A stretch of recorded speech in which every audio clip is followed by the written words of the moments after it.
in the unity of churches without an agreement or a consensus on doctrine and common practice. It's an attempt by various Christian confessions to agree to disagree so that they can work for a common cause, to have a common social outreach without, in the absence of a agreement on doctrine, practice, and central core beliefs about Jesus Christ. So why do they have it at all if they don't want to concentrate on really the meat and potatoes of Christianity? Well, it's really the easy way to go about having unity.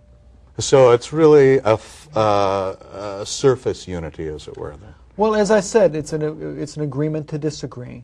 And ecumenism actually had its source with the Great Schism in 1054, with the breaking of Christianity, as the Orthodox would see it, the movement away from the true traditional Christianity of what has now become the Roman Catholic Church.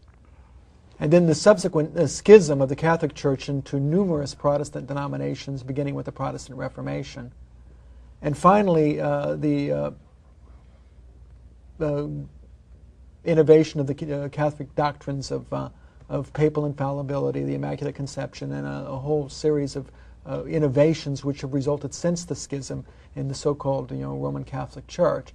And ecumenism has been an attempt somehow to bridge these historical differences without returning to the roots of what the Church believed for the first 1,000 years. That consensus that was arrived at by what the Orthodox call the 7 ecumenical councils, those general councils of the Church which were called to deal with central doctrines about Christ, and then come to terms with what and who Christ was. Now, you say ecumenical councils. That sounds a lot like ecumenism. The root of the word is the same, but how is it different?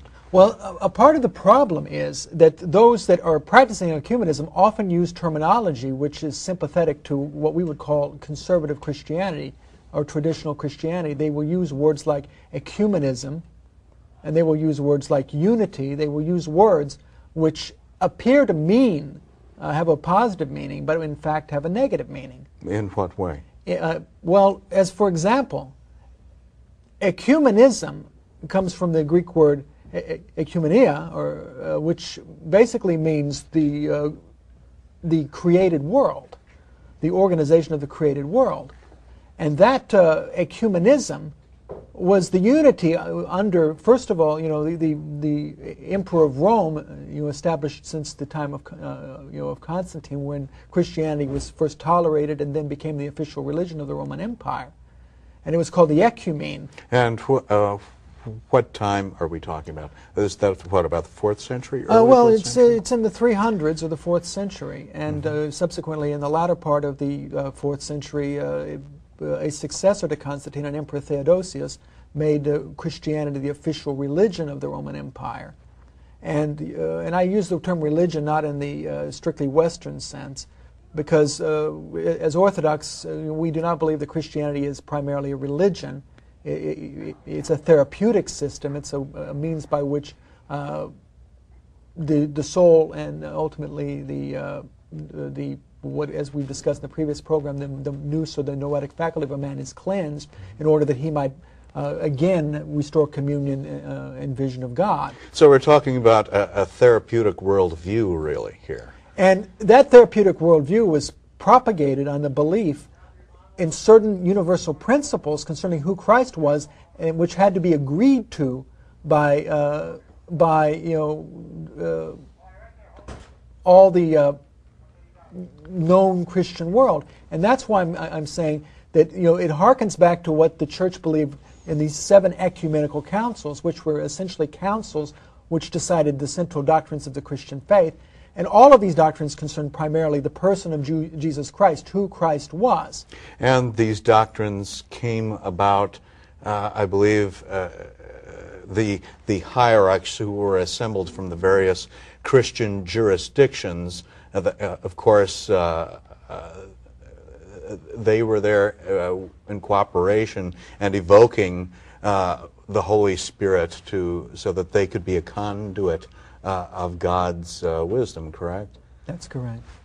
Okay. And the contrast between that and ecumenism which starts from basically humanistic presuppositions, that a group of human beings on their own and without the Holy Spirit, in other words, can arrive at some kind of a new church that hasn't existed, because the problem with it is, insofar as it's considered a heresy or an error in doctrine, is that it says that either the church hasn't existed because there hasn't been unity, and one of the signs of the church is unity, or else the church will exist, or else it's a kind of superficial unity where, as Father Michael was saying, it can encompass all kinds of doctrinal contradictions.